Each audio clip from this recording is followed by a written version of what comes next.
Happy Friday and welcome back to F.a.N Question Friday. Hope you've had a wonderful week.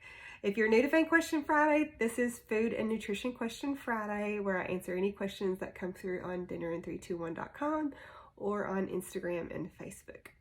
It's been fun here this week. Outside of work, we've watched some fun basketball games. I don't have a stake in the games this year with the UK being out of it, but there have been some good Pac-12 teams that my husband likes, and they're just always fun to watch, especially those nail biters, or when like the underdog comes up and rises. It's always exciting. So I had some great questions. One of them is always when I have patients wanting to lose weight, there are certain things that people gravitate towards as, I want to lose weight, so I need to A, B, C, D. And a lot of times drinking more water is in the mix of those things. So remember, drinking water is just a puzzle piece to the whole picture of wanting to lose weight. You got to look at all, what you're eating and your lifestyle as well. But yes, there are really a lot of ways that water can help with weight loss.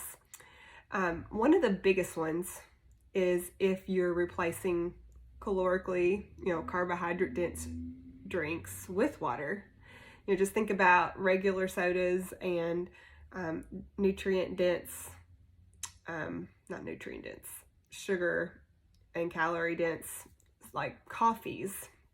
If you're drinking those on a regular basis and suddenly you're like, okay, wait, I'm only going to do that once or twice a week instead of every day, and I'm going to do water instead, then of course you're replacing a ton of calories and sugar with a no calorie beverage. So yeah, you're going to lose weight. Just a quick story. I remember I had a patient years ago when I was working in Washington State. She saw me 3 or 4 times, was not losing any weight, but giving me this beautiful diet log, nutrition log that she was keeping. And sometimes, I want people to be honest with me with what they're eating, because that gives me the ability to say, okay, this is what you're doing. Here are the things I think we need to adjust. But if you're giving me this perfect nutrition log that you're meeting everything perfectly, I don't know what else to tell you if we're going this long. So I said, you're going to have to talk to your doctor if we can't think of something else that's impeding this weight loss for the last few months. Is there anything that you're drinking that you think might be contributing to that? She said, well, maybe my coffee. I'm like, okay, well, let's explore what that is. So long story short, she was having, she said, 2 cups every day, Monday through Friday, and then 4 to 6 cups on Saturday and Sunday. And in every cup of coffee, she said she would put at least a tablespoon of sugar and 1 to 2 tablespoons of creamer. And when we added up the calories for her, it was around 4,000 to 5,000 calories a week that she was having from just the coffee alone. So, all right, we've got something we can work with now. So, of course, I didn't expect her to cold turkey that. When you're having that much coffee that many days a week, it would probably make her not feel so well to just not have any. Some people can do it though and just want to, work through that pain. But, we worked it down quite a bit every time I saw her for the next few times, and voila, she started losing weight. So, you got to create a little deficit. When I meet with patients or clients one-on-one, I always give you your breakdown of what you need with, calories and what macronutrients, in case you want to know. So you want to have a slightly under what your body needs. We're trying to create a deficit so we can lose weight, and we got to take into account too, like, how active are you?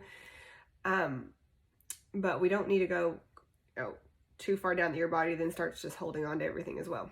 So yes, water replacing beverages with sugar and calories can definitely show a big impact for weight loss.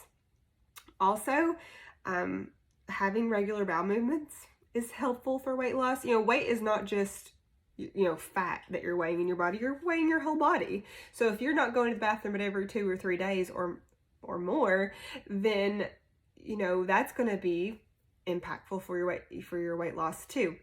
If you're drinking more water, that can help you with having more routine bowel movements. It's also important to make sure you're having, plenty of water before, during, and after workouts. And another thing that can help for weight loss with water is if, we've talked about when you're having meals, it takes about 20 minutes or so for your belly to tell your brain you're full. So if you drink water before your meal and then you have water during your meal, kind of pacing yourself between bites, giving it some time, then that can also help you to eat less because you've elongated your meal. Instead of eating the whole time, you've paced yourself with some calorie-free water between bites as well. So that's another way it can help with weight loss. There are plenty of studies that show too that it can help with raising the resting energy expenditure, so how many calories you're burning doing everyday activities. So that can help as well. So lots of ways that water consumption, increasing it, can really help. Excuse me. So the next thing was, I had a person ask me if a banana was bad, and no, banana's not bad. If you got diabetes, you just have to consider how many carbohydrates are in it.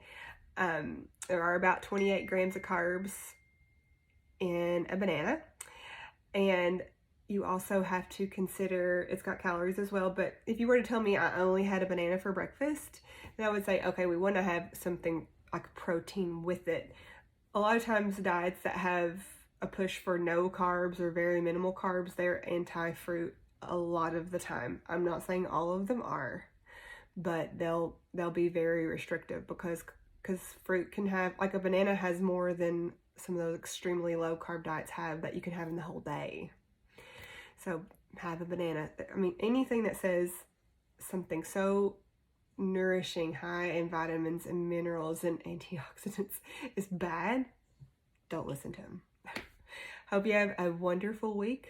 I better get to answering back this call and text. I will see you again next week.